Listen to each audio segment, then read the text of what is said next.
Pākehā paralysis is an experience that arises when Māori and Pākehā are interacting in education, and often Pākehā are challenged or they're not sure themselves about what to do. So what happens is that they become immobilised, they become unsure about what actions they can take around whatever issue is on the table. So if it's around educational outcomes for Māori, maybe they don't know much about Māori culture and tikanga, so they feel like they don't know what to do about it, so they don't do anything. It's important for schools to consider because presently what happens in most schools, and not all schools, is that we have key Māori staff in schools working really hard to ensure that the Māori in those schools are looked after and succeed as best they can. And often they hold a lot on their shoulders, and non-Māori can play a more active role in taking collective responsibility to support Māori students. And many non-Māori are really interested in taking up that role, but they don't know how. And what I'm suggesting is that Pākehā paralysis is one of the barriers that gets in the way of them being proactive in the relationship with their Māori colleagues, and also in supporting Māori whānau and students to succeed in our learning system. So one of the strategies is just being really clear about your own cultural identity. So I'm really comfortable in my own skin. I'm a third generation Pākehā. I've had the privilege of learning some reo and tikanga, but that learning never ends.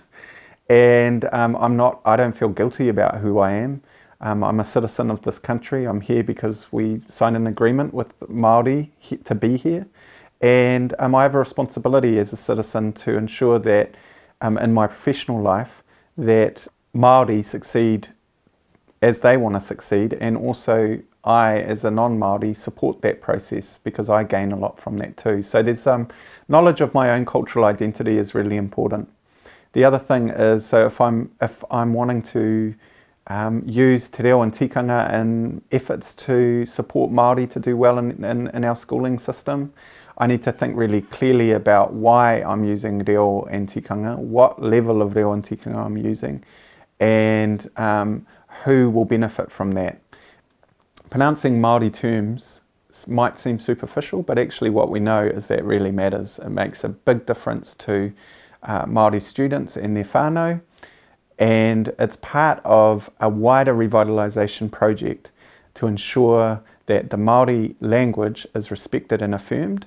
And so while some non-Māori struggle with pronunciation or might think, oh, it's just a tokenistic thing, actually it's really important to keep practicing and find people that you can practice with, whether they be Māori or non-Māori. What matters is that the pronunciation is correct. And of course, sometimes I've been in situations where I've been pronouncing things incorrectly because maybe there's a macron that I didn't know was on the A, but that's okay. You know, when we're learning languages, you make mistakes, but what matters is that you make an effort to pronounce Māori terms correctly, because it's about respect. When we mispronounce or we don't think about how we're pronouncing Māori names, that actually is not giving the language respect. As we know, Māori language is in a revitalisation zone.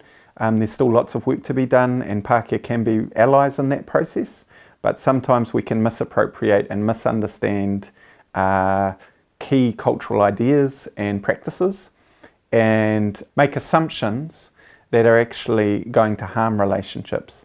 But on the face of it, we think we're doing the right thing because we're using te reo or tikanga. So it's just really thinking about how am I using the language and tikanga in my work.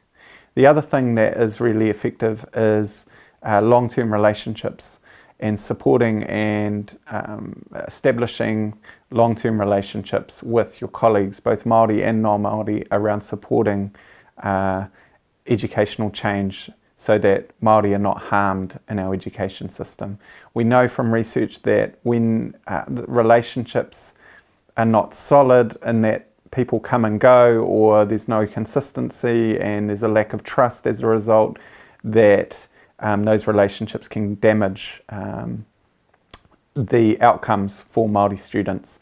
And so what I've found is that having a focus on long-term relationships is really important. This isn't the type of work that you can just dip in and out of if you want to see benefit over the long term. So I think Pākehā paralysis is a really important thing to consider, and we collectively as non-Māori need to make an effort to address it, because it can get in the way of some really cool stuff happening. I see so many non-Māori educationalists who are really keen to be involved, but they don't know how, and they want to do the best they can, but they're really afraid to make a mistake.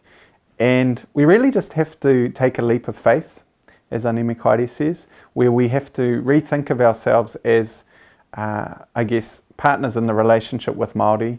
And when you're in a relationship, you will make mistakes, but what matters is that you persevere and you endure and you learn from them and you acknowledge them. So we will make mistakes. I make mistakes all the time, but I'm committed to ensuring that our education system is more socially just and inclusive. And addressing Pākehā paralysis and working through it is in a really important way of ensuring that our learning systems are more inclusive and socially just.